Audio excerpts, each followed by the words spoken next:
This film, I like it. Another!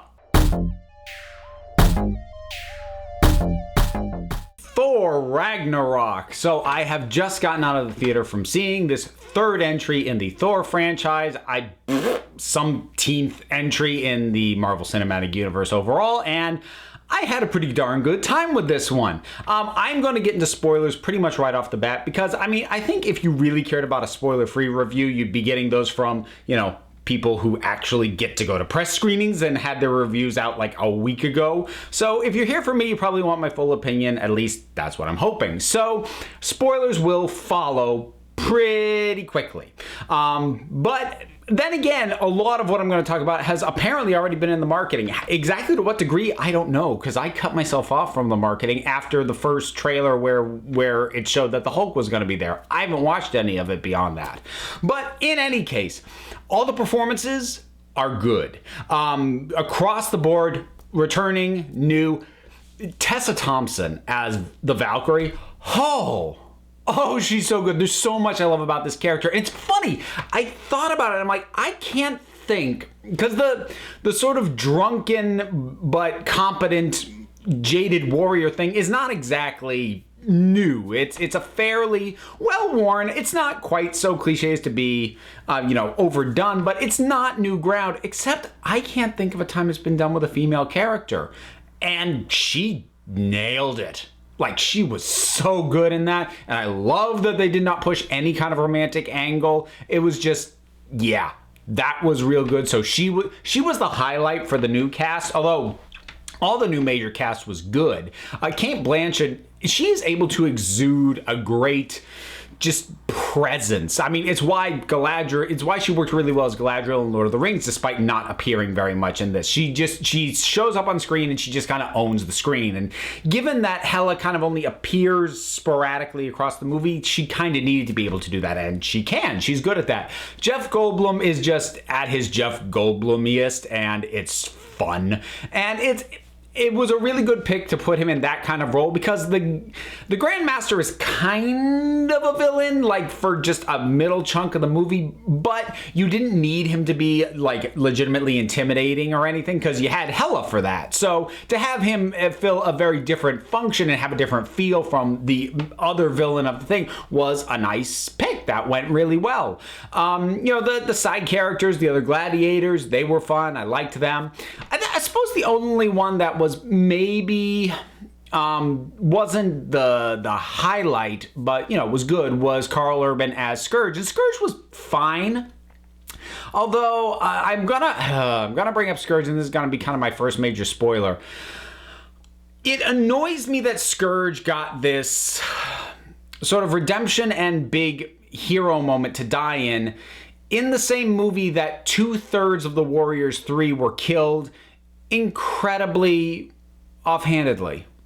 Like, on premise, that annoys me. And I know that the Warriors 3 have not been a massive part of these films, but they've still been in all three of the Thor movies. And whichever one sort of kind of got the shaft in the second one, he got a bit of a highlight here. I almost feel like that was the filmmakers paying penance. But the hefty, I can't remember these characters' names off the top of my head, and I'm not going to stop this to look it up, but the swashbuckling guy and the hefty guy, they just get killed like that. And I'm not overly attached to them as characters, but when they've been in 3 films and they haven't been dragging down 3 films, they've been positive elements in the previous 2 films, to kill them that haphazardly, I have a problem with that. It's not that dissimilar to them killing off Cyclops in the 3rd X-Men film. And I don't like it because even if you've decided that these characters should die, or if as a filmmaker you're like, I don't need these guys, let's just get rid of them. When you're dealing with characters who have appeared in more than one film in this series, and again, it's not like Jar Jar Binks. It's not like everyone was going, like, somebody, that was their favorite secondary character. For somebody, that swashbuckling guy was their favorite secondary character. For somebody, that guy who just loved to eat was their favorite secondary character. And I don't think it would have been that much work just to give them slightly more notice than that. And I know how nitpicky this is in the scheme of the movie, but it really did get under my skin a little bit, and I didn't like the callousness. And it's the same issue with just callously shooting Jimmy Olsen in Batman v Superman, or the ultimate cut. But yeah, that's somebody's favorite character. Could you show a little more respect than that? But moving on from that, the plot worked. It was good, but it was very kind of chunky. You could really divide it up into pieces. So it's like, here's the main plot dealing with saving Asgard, and that basically gets put in the background while we deal with this entire side plot on Sakaar. And it is a bit, just structurally, it's a little bit wonky, but I like putting Thor into that kind of environment. I found that really fun. I thought all the stuff on Sakaar was good, and Hulk was great. I mean, I never doubted that Hulk was going to be great, and I loved like how just sort of the chummy vibe he had going with Valkyrie. That was terrific. And like, she's with her and Banner, and she's like, I feel like I know you. And that was, there's a ton of great little touches like that across the whole movie, which I suppose brings me to the tone overall. This is a fairly jokey movie. I'm not sure whether I would consider this more or less jokey than the Guardians of the Galaxy films. I think slightly less in my estimation, but here's the thing. And I know some people, the lighter tone, the jokier tone of these movies bothers them, and they don't like that. And that's a matter of personal taste. But here's what I would say. They tried to go really serious, really, oh God, this is, the stakes. Oh my God, everything's the world's coming to an end. They went for that tone in Thor: The Dark World. And I think Thor: The Dark World is one of the most forgettable films in all of the MCU universe. I mean, it's not bad. It's not a bad movie, but I remember almost nothing about it. And more to the point, they would still try and have moments of levity, but some of them, when I think of the moments of levity that landed with a clunk and fell out of place, I tend to think of Thor: The Dark World. Whereas this, I feel that with most of the Marvel stuff, they do better when they have a lighter feel but go for deeper emotion, which this does at a few points. Has some darker things going on, has some stakes, you feel the weight of some stuff. Or Guardians of the Galaxy 2 is another good example where they really got some good, emotional stuff out of that. I think they do that better than being serious and trying to add light elements to that, because that's when we get stuff like Thor: The Dark World, where it doesn't feel as right. Injecting humor into a situation that dire can work. I'm not saying it can't, but I don't think the Marvel machine processes that as well as adding drama and stakes to a more lighthearted feel. I feel like that just works much better in the universe that they built and the kinds of films they tend to make. So I think that this works on that level. For some people, is it going to be overly jokey? Probably, maybe.